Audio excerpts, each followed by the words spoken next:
बिस्मिल्लाहिर्रहमानिर्रहीम। अस्सलाम वालेकुम। मैं मुदस्सिर शाही एडवोकेट और आप देख रहे हैं लीगल इश्यूज़। आज का लीगल इशू ये है कि फवाद चौधरी साहब, कल आपने देखा सोशल मीडिया के ऊपर बहुत ज़्यादा वायरल रहा उनका भागना कि कहीं अदालत के अंदर जनाब बेल अदालत ने ग्रांट कर दी है, वो बाहर कहीं निकले तो आगे से पुलिस ने उनको पकड़ने की कोशिश की, भाग के बड़ी स्पीड के साथ, तो वो दोबारा अदालत में चले गए। अदालत में दोबारा उनको एक प्रोटेक्टिव बेल ये होता है कि मुझे अरेस्ट का ख़तरा है, मैं कोर्ट के सामने सरेंडर करना चाहता हूँ, अगर मेरे ख़िलाफ़ कोई केस है, कोई एफआईआर रजिस्टर्ड है तो मैं उसको फेस करूँगा, ट्रायल को फेस करूँगा, मैं भाग नहीं रहा, तो मैं कोर्ट से रुजू करना चाहता हूँ कि ये मुझे ह्यूमिलिएट करने के लिए ये अरेस्ट करना चाहते हैं ताकि मेरा मजाक उड़ाया जाए, मुझे नुकसान पहुँचाया जाए।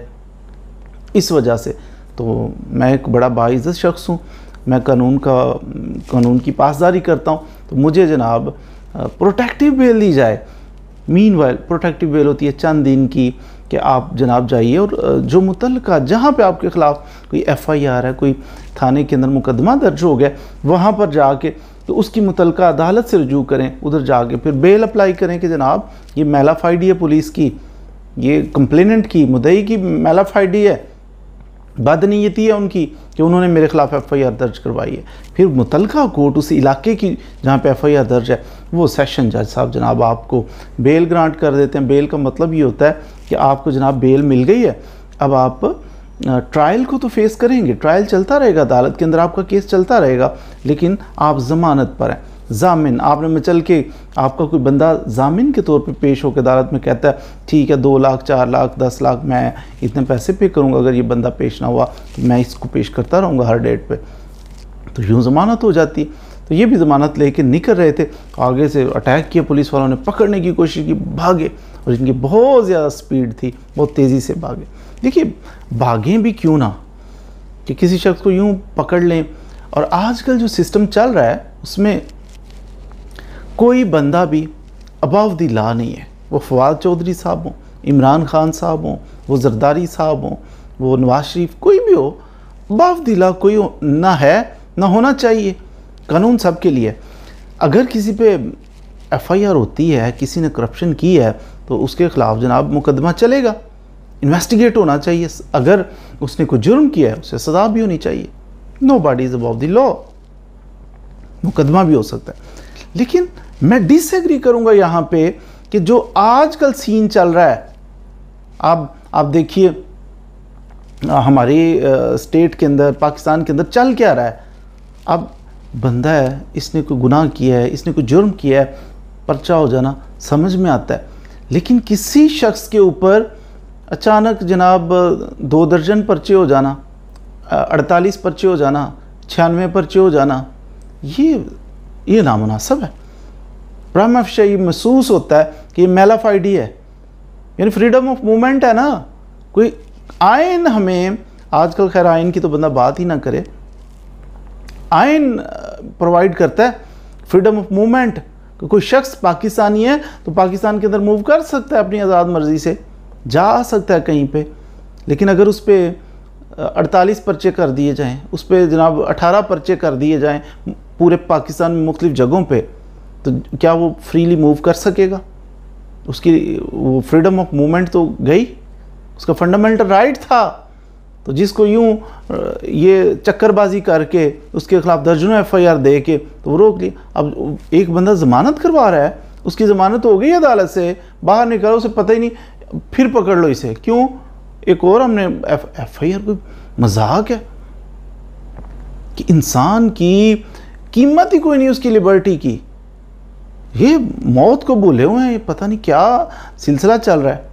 यहाँ पे मैं पुलिस ऑफिसर्स को भी, आर्मी के जो सिपाही हैं उनको भी, सब, बल्कि सिपाहियों से ऊपर भी जो हैं उनको भी गुजारिश करूँगा कि मौत को याद रखें, पॉलिटिशियन भी मौत को याद रखें कि मरना है एक दिन, अब कब्र में जाना है।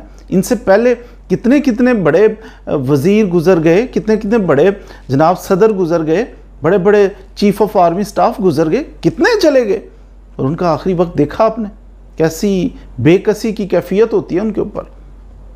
बड़े बड़े आईजी नहीं फौत हो जाते, दुनिया से जाना ही पड़ता है, और ये लोग कैसे कर लेते हैं? 26 एफआईआर किसी बंदे पे दे लेते हैं, वो टेररिस्ट है, ऐसे नहीं करना चाहिए किसी की मूवमेंट। ये फेयर प्ले यार, खेलिए, पॉलिटिक्स कीजिए, इलेक्शन कीजिए, आपस में मुकाबला, कंपटीशन होना चाहिए। लेकिन ये तरीक़ाकार नामुनासिब है कि किसी की मूवमेंट ही बंदा बंद कर दे, इतने पर्चे उस पर कर दे, FIR किसी इससे एक प्लस पॉइंट भी होता है। कभी कभी FIR हो जाए तो बंदा कभी कभी जेल चला जाए ना, पॉलिटिशियन बिलखसूस जो होते हैं, आम तौर पे ये जालिम पता कौन होता है? ये छोटे लोग तो जुल्म करते हैं, छोटे छोटे जुल्म करते हैं।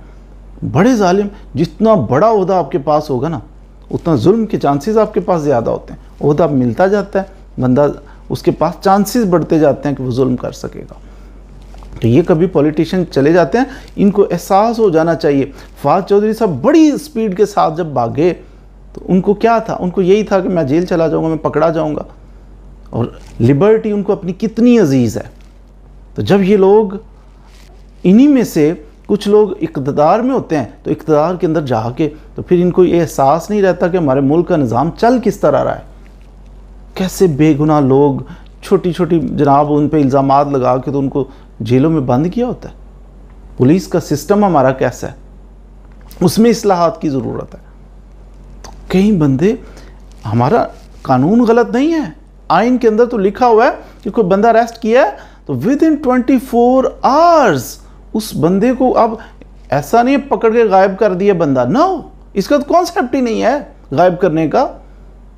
कोई भी कानून, आइन कहता है कि बंदा जब भी कोई आपने अरेस्ट करना है, किसी केस में अरेस्ट करते 24 आवर्स में, आर्टिकल 10 है कॉन्स्टिट्यूशन का कि उसको पकड़ते ही जज साहब के पास पेश करना है, बताना है कि ये जनाब, और उससे भी पहले जज साहब के पास प्रोड्यूस करने से भी पहले आपने उस बंदे को बताना है ग्राउंड्स, आपको क्यों अरेस्ट किया गया है।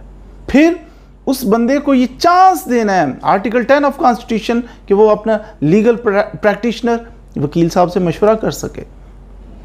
ये हमारा कानून, कानून बड़ा सुथरा है, बड़ा अल्लाह है, लेकिन इस पर जब बदनीयती आ जाए तो फिर बंदा सब कुछ ही करता है। बंदे गायब कर देना, बंदों को मार देना, ये कहीं कानून में नहीं लिखा हुआ। ये सिर्फ मैलाफाइडी, बैड इंटेंशंस होती हैं किसी को तंग करने के लिए, परेशान करने के लिए। खुदा मेरी तो यही गुजारिश होगी कि फवाद चौधरी साहब अगर भाग भाग के बच रहे हैं तो सारी एक एक पाकिस्तानी फवाद चौधरी है। फवाद चौधरी कोई ऊपर से नहीं उतरे हुए, इस तरह बाकी जो आज इक़्तिदार में है ये भी आम इंसानों की तरह इंसान है। तो इनकी लिबर्टी, इनकी लाइफ अगर कीमती है ना, तो फिर उन लोगों की लाइफ भी कीमती है कि जो प्रोटेस्ट करते हुए मर जाते हैं। कितने लोग हैं, मुख्तलिफ पार्टीज़, किसी भी पार्टी का हो, तो वो जनाब प्रोटेस्ट करते हुए 6 मर गए, 2 मर गए, 4 मर गए। ओ भाई, वो इंसान नहीं थे, उनकी तो जानें चली जाएं। और ये पॉलिटिशियन जो है, इनको एक लम्हे के लिए भी तो ये घबरा जाते हैं कि नहीं, हमें अंदर नहीं जाना। इसी तरह जिस तरह फवाद चौधरी की हैसियत है ना, बड़ी ज़रूरी है उनकी लाइफ, उनकी लिबर्टी, बिल्कुल इसी तरह एक एक बच्चे की, एक एक पाकिस्तानी की लाइफ और लिबर्टी इसी तरह कीमती है। जब भी कोई भी इक़्तिदार में, वो नून लीग हो, वो PTI हो, वो काफ लीग हो, वो कोई भी लीग हो, तो आपको करना ये है, जो हुक्मरान है उनको ये सोचना पड़ेगा कि हर किसी की इसी तरह इज़्ज़त है जिस तरह के पॉलिटिशियंस की इज़्ज़त होती है। तो अल्लाह करे, दुआ भी किया करें। अपने मुल्क के हालात इतने अच्छे नहीं हैं, बहुत सारे क्राइसिस हैं यहाँ। आइनी बहरान भी आया हुआ है, सियासी बहरान आया हुआ है, इलेक्शन नहीं हो रहे, और मुआशी बहरान तो आपके सामने ही है।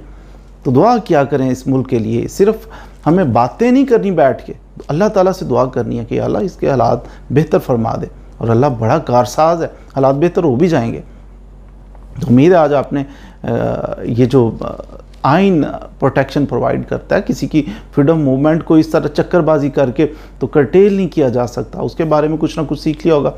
फ्रीडम ऑफ स्पीच आर्टिकल है हमारा 19, वो भी कहता है कि बंदा बोल सकता है, बात कर सकता है, आज़ादी इजहार राय है। हाँ, अब्यूसिव लैंग्वेज यूज़ ना करें, कीचड़ बिला वजह किसी पे कीचड़ ना उछालें, मुल्क को बदनाम ना करें, ये गलत है।